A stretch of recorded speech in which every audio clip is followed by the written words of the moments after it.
అస్సలాముఅలైకుం. మీకు ముస్లిం స్టైల్ బగారా ఖానా అంటే చాలా ఇష్టం కదా! అందుకే ఈ వీడియో అయితే మీకోసమే. ఎలా చేయాలో ఫాస్ట్‌గా చూసేయండి. 1 కేజీ బాస్మతి రైస్ అయితే 15 మినిట్స్ బిఫోర్ నేనైతే సోక్ చేసి పెట్టుకున్నాను. తర్వాత 1 కేజీకి వచ్చేసి 2 ఆనియన్స్ అయితే నేను చాప్ చేసి ఆయిల్‌లో వేసుకున్నాను అండి. అండ్ హోల్ గరం మసాలా ఏదైతే ఉందో అది కూడా వేసుకోవాలి. కొంచెం అలా ఫ్రై చేసుకోవాలి. అండ్ 3 టేబుల్ స్పూన్ వచ్చేసి జింజర్ గార్లిక్ పేస్ట్ కూడా వేసి కొంచెం అలా ఫ్రై చేసుకోండి. అండ్ 6 గ్రీన్ చిల్లీస్ అయితే నేను వేసుకున్నాను. మళ్ళీ ఫ్రై చేసుకున్న తర్వాత 1 టమాటో అయితే నేను వేసుకున్నాను. అలా ఫ్రై చేయాలండి. ఫ్రై చేసిన తర్వాత కొంచెం మనకి ఆయిల్ రిలీజ్ అవుతది. అప్పుడు ఆ టైంలో ఏం చేయాలి అంటే సోక్ చేసి పెట్టుకున్న బాస్మతి రైస్ ఏదైతే ఉందో అది అయితే వేసుకొని మళ్ళీ కొంచెం అలాగా కలపండి. ఎక్కువ అయితే మిక్స్ చేయకండి.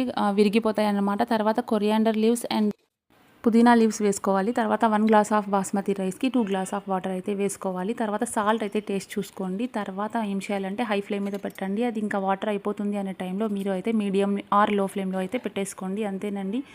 చాలా యమ్మీగా ఉంది కదా! మాషాల్లా చూడడానికి కూడా చాలా బాగుంది. నా ఛానల్‌ని సబ్స్క్రైబ్ చేసుకోండి. వీడియోకి లైక్ చేయండి, షేర్ చేయండి అండ్ నాకు సపోర్ట్ చేయండి. అల్లా హాఫీజ్.